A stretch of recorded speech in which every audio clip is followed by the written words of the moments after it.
This is a special collector's edition of Roadkill. Save it, kids. We didn't fail this time.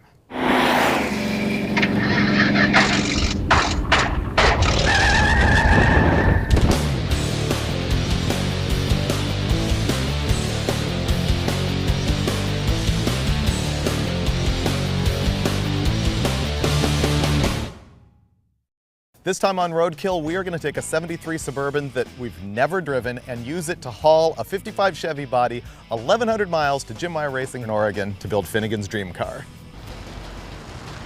California thinks we own a 55 Chevy.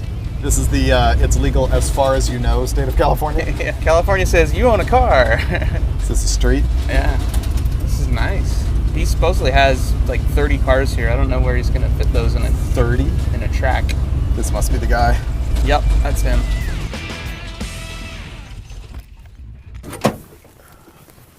This door's still full of water.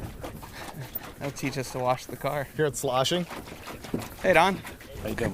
Good to see you. I'm David. It's been months, but I'm ready to pick up the car. Car's around back, waiting for you. Cool. Let's check it out. I've been searching for a 1955 Chevy Bel Air off and on since I was a teenager when I first saw the movie Two-Lane Blacktop. I bought this car 4 months ago, sight unseen, and I'm really fired up to finally see this thing in person. The roof's good, the quarters are... Quarter, not so much. Yeah, the quarters need a little help. Oh yeah, trunk's nice. It's perfect for what we're doing. It'll make a great race car. Yep. Okay, yeah, this is gonna be perfect. Whoa! We're gonna take this up to Oregon and actually plop the body on a brand new chassis up there at Jim Meyer Racing, make a gasser out of it like that. And what's really cool about it is that we're gonna put a Chrysler 426 Hemi in this car, and we have it in the back of the Suburban. It's like gasser kit all right here with us.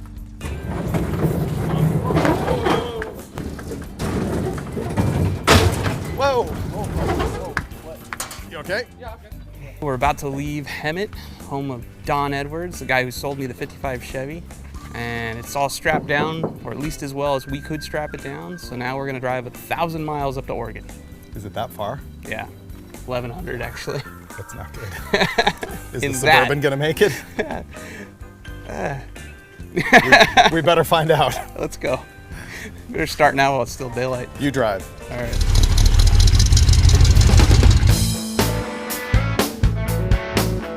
I've only seen 2 55 Chevys with Hemis in them in my life. I've only seen them with Chrysler early Hemis in them. I've never seen a 426. Yeah, both the cars I'm talking about. Did you bring the stack injection? Yep. You gotta be real careful not to smash that box. Yeah.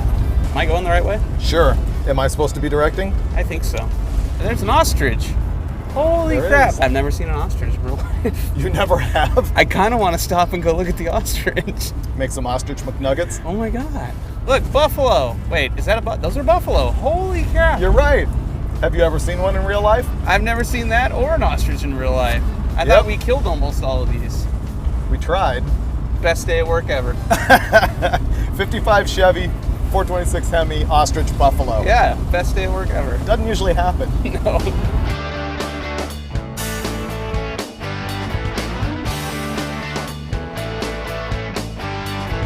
The first stop we're gonna make is at Rod's West in Ridgecrest, California, because we've got to pick up some cool wheels that we're gonna put on the front of the car. It's a place that's owned by Don Walden. He's been here for decades, and where we're standing at one point was covered by nothing but mag wheels. He buys and sells them and refurbishes them, and so there's a pallet of them there, and back over here there's a wheel graveyard of a bunch of rare wheels, and now he's become the Willys king. He's got a bunch of Willys parts here. He builds gassers pretty much for everybody that wants one. But there's also Austins and Angles and all sorts of There's Henry J's, Austins, Tim's. This is amazing. Stop talking so I can go look. Yeah.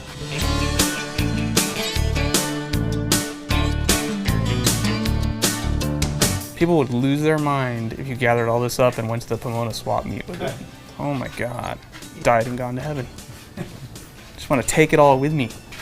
Don is hooking us up with a modern interpretation of the old school Anson Sprint wheels, which will look perfect on the front end of our 55 Chevy. When I first built the wheels, I had the wheels done I gave the option to the guys about putting the valve stem on the back side. Yeah. Because the wheel was originally a sprint car wheel and it would go either way. They flip them. Right. Drag race guys wanted this side, then the sprint car guys wanted the other side. So you see the wheel with the valve stem on the opposite side. That's gonna look killer on the front of that thing. You have to talk him out of putting smoothie steelies on the back. They're the kind with no hubcap bumps. No, it's got to have the other one. Told you. Yeah. Visiting Rods West here was just completely amazing. I could easily spend a full weekend rifling around here. I love taking pictures of all the old things that are sitting around, but unfortunately we need to hit it. We burned so much time that we're gonna have to cannonball in the dark. How long do you want to drive, Finnegan? Like 2 in the morning? Till we're there. Till we're there, because we got to get to Oregon post haste. Let's hit it.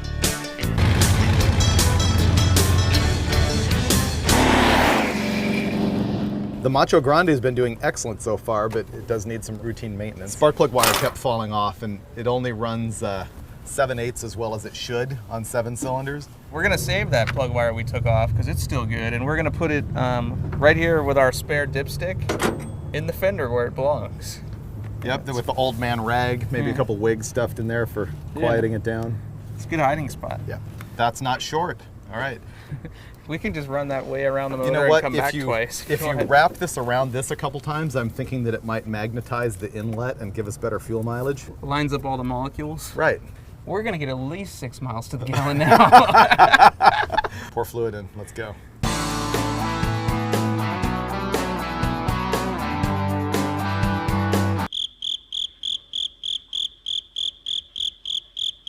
Found a blown fuse for the accessory circuit, which Twice. is why all the lights just turned off. So we replaced the fuse with one we found in the glove box, one of many, which tells us this has happened before.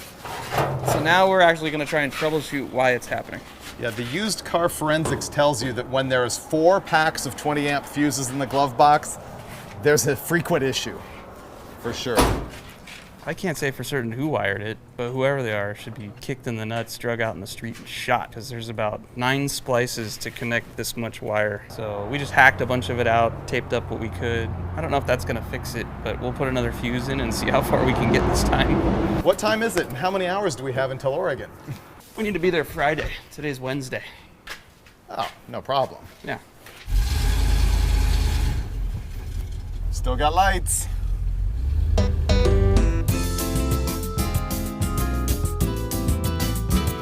Well, we just made a nice loop in and out of the parking lot and blew the lights again. For some reason, when we're moving, it blows lights, and when we're parked, it doesn't. So something is pinching somewhere, and by unplugging the trailer, we'll isolate it, whether it's in the trailer or in the truck. I was right. It turned out that the stock wiring harness was like jiggling in a little clip on the frame, and I was able to crawl into the car and I saw it sparking, and I just wrapped it with some electrical tape and we're done. Now we're gonna hit the road to Bishop. Yesterday we got our new project car, 55 Chevy. Didn't get very far down the road because of some electrical gremlins with our tow vehicle, the Suburban, but after rewiring it on the side of the road at midnight, she's dialed. And now we're in Bishop, which is one of my favorite little towns, and a local told me where he thinks there's an abandoned 50s truck out in the desert, so we're gonna go check that out before we hit the road.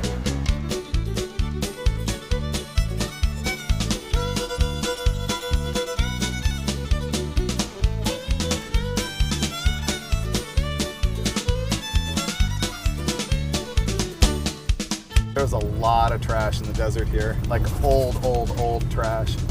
I bet we find something good out here. There's a barrel. There's a gas tank right there, dude. Really? Yeah. So we're getting warm? Yeah. I hope that's not it. Oh, hell. That might have been a truck. That used to be a truck cab. Is that a fender? That guy obviously had greater appreciation of our skills than we do. Wait. What did he tell you was out here? He said it was an old round pickup truck, and that is an old round pickup truck. Look at it, it's destroyed.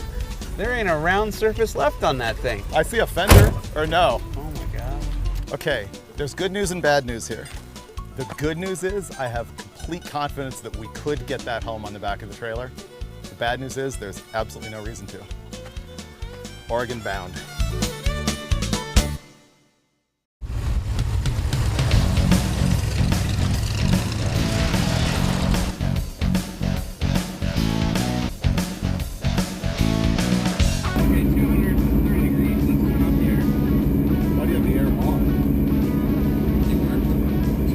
I can live with for a while. Seriously, climbing that fast? Alright, yeah, we gotta pull it. Don't floor it. I'm not. You gotta pull over.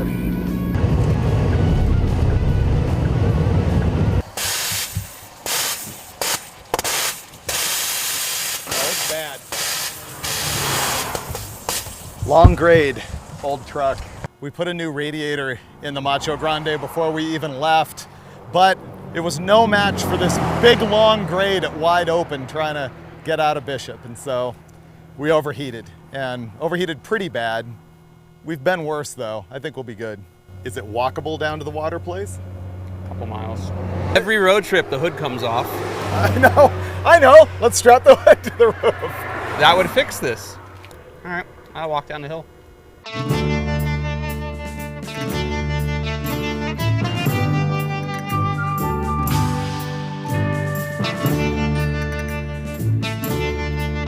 Better get a raise for this. Oh, thank God.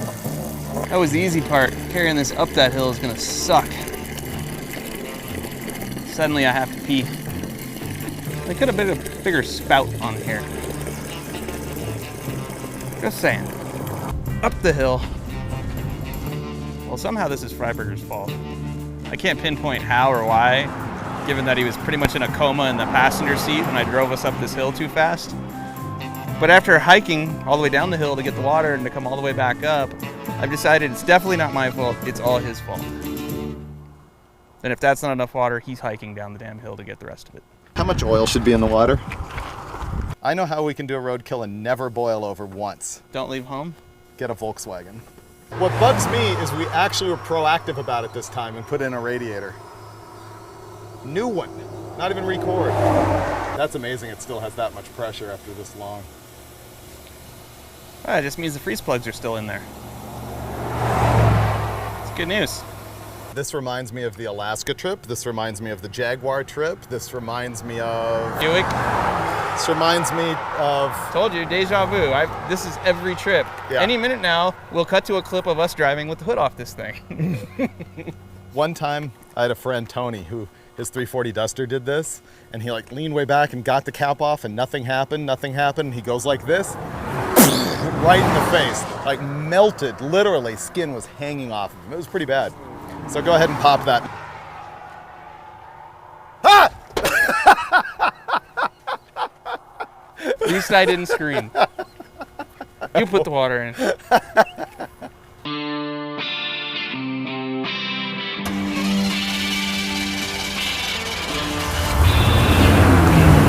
Cap it off, let's go, before something bad happens. Our tow rig is a 73 GMC Suburban, and the guy I bought it from swore that it has 340,000 miles on it. And it doesn't really seem like it. It runs pretty good. It's got a 454 and a turbo 400 automatic. We put some brand new Mickey Thompsons on it. But the thing is, I paid $1,500 for this thing. It sat for a year and we never drove it until the day we put the tires on it and left for this trip.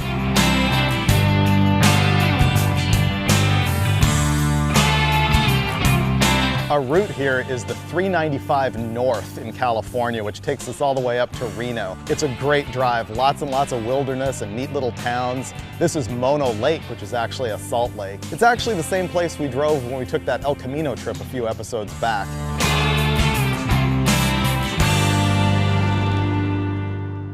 Our overheating problem fixed itself once it stopped being 100+ degrees outside, and once we stopped trying to full throttle it up big steep hills. We're in the Reno Sparks area now, and we were so close that we thought that we would come here and visit the scene of the crime at Summit Racing, where we did our engine swap on the El Camino a couple episodes ago. You think there's still a big stain on the parking lot? That's what I want to know. These people care too much about their facility. I bet they street sweeped it. Let's find out. I spent a year in this parking lot one day. Wow, you'd never know we were here. No, it's right there. They did a better job cleaning it than we did. Yeah, I scrubbed it, but wow, impressive. Summit Racing on the ball. Oh, that was fun. Okay. Let's go get dinner. Let's.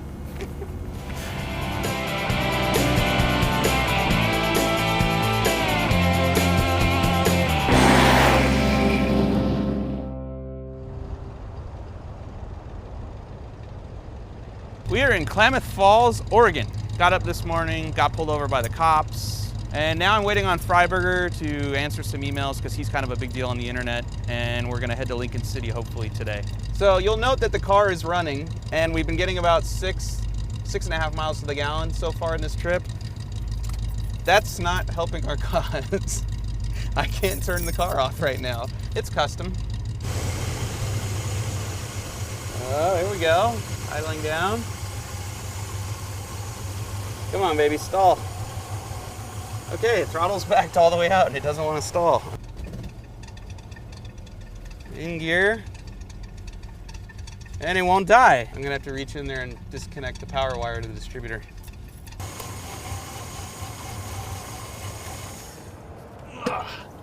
We'll just have to do that everywhere we go now.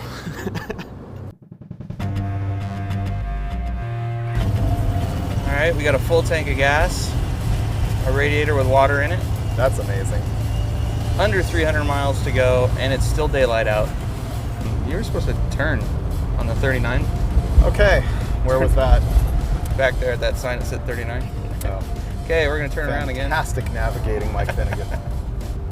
I told you what to do, you just didn't do it. You know I can't remember anything for more than 3 seconds. I have the attention span of a gnat. We were 0.3 of a mile from the turn when I gave you the directions. I know, I told you. Gnat. It's really cool to be here in Oregon instead of in the desert, which is where we normally do our road kills.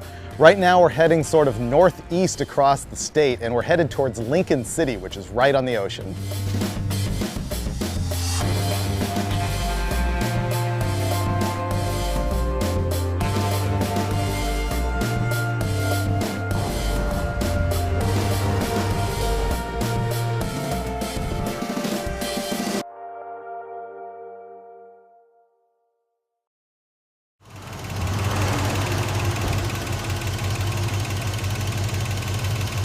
Doesn't sound happy. Can pour some oil. Yesterday we got within 60 miles of Lincoln City, stopped for the night, and when we parked the Suburban, it was running really good. This morning we fired it up, started heading for Jim Meyer Racing, and the engine just started clattering really bad. So we pulled over and checked the oil, and there wasn't any oil in there. I don't know where the oil went, but the camshaft and the lifters are not happy about our severe lack of lubrication, so Freiberger's putting some more in, and now we're hoping that we don't flatten the cam lobes before we get to our destination. Why was it perfectly fine last night when we stopped? That's what I don't get. Maybe guys that don't like your critique of the Lamborghini drained the oil out last night. Maybe guys who don't like your goatee. Maybe. That could happen.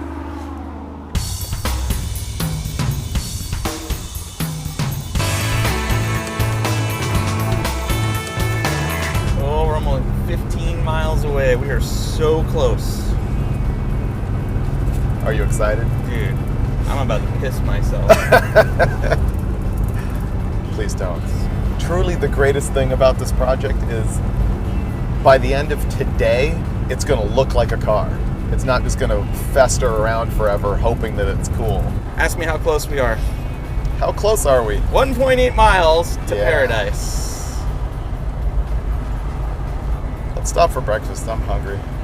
I'll push you out the car door and keep driving.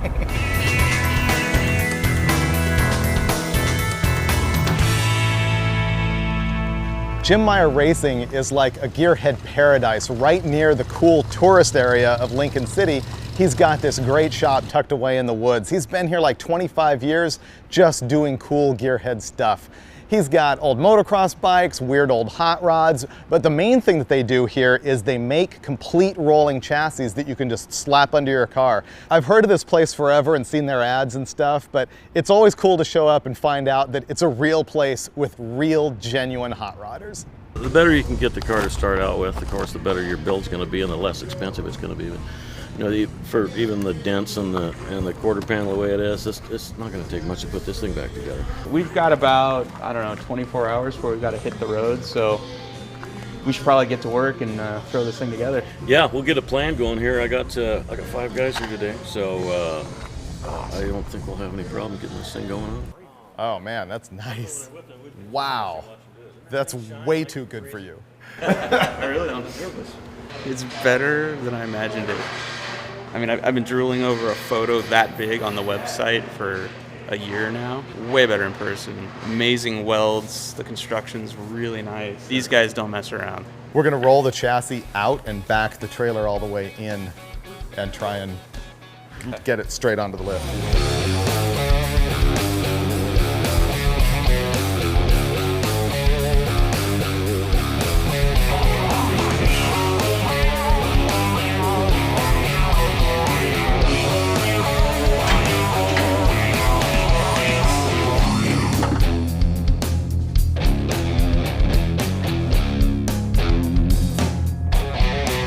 So far, it's like happening really fast. Got the body off the dolly on the lift, and now what we're doing is trying to center it over the chassis and eyeball what's going to happen with the rear tire fitment so that we can cut out the quarter panels.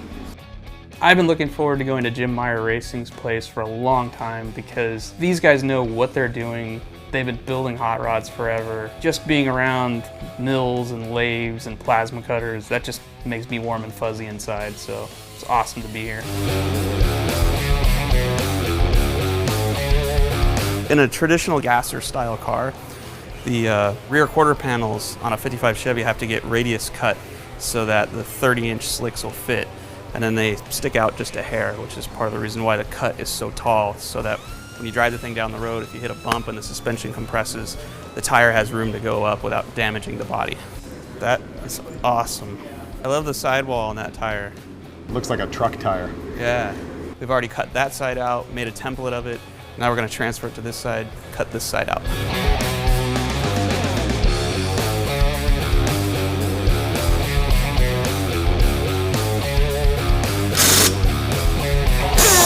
We really wanted to mock up the Hemi and the transmission and the chassis, but we ran into a couple problems that prevented that. So here we're just going to mock it up so it sticks to the car on the way home on the trailer. We're so close.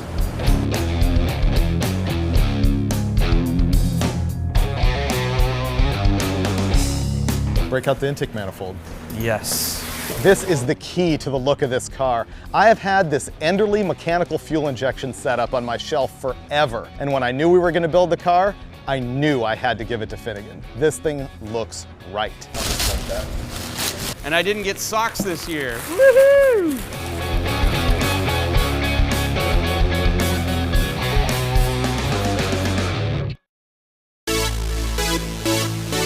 The car turned out exactly the way I've always envisioned. It's cool that we took just a bare body on a trailer and showed up here, plopped it on a chassis, sort of threw a Hemi into the thing, and made it look like a complete radical gasser in a matter of hours. I made it sleep in the car tonight. I can already see myself at the drag strip. This is the best day at work ever. Once again, this might actually be. I gotta agree with you. The ultimate goal for this build is to have a kick-ass gasser that runs low tens and hopefully does wheelies. And I want the car to look a lot like the 2-lane blacktop 55 Chevy, except my car's gonna have a Hemi in it just to piss off Chevy guys. This is gonna motivate us. We gotta get this thing done. And when we do, guaranteed that's the ultimate roadkill episode. We've had a lot of fun, but this might be the most enjoyable roadkill yet, just because it was a great drive. I love the Macho Grande, and we made an incredible car. A lot of success. Very few breakdowns that were speed bumps. So, yeah. We're pretty sure it'll be much worse and more violent on the next episode of Roadkill. Word.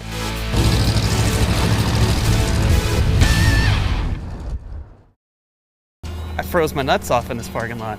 Maybe you can find them and put them back on. I know, right? You do the speech. Go for it. Spit it you're out. Doing great, actually. No, be funny. You're doing great. I'm number 2. Still rolling? We completely failed again? Get the front tires mounted on the wheels, cut the firewall, and get the body bolted down. I don't know, because I won't be there, right?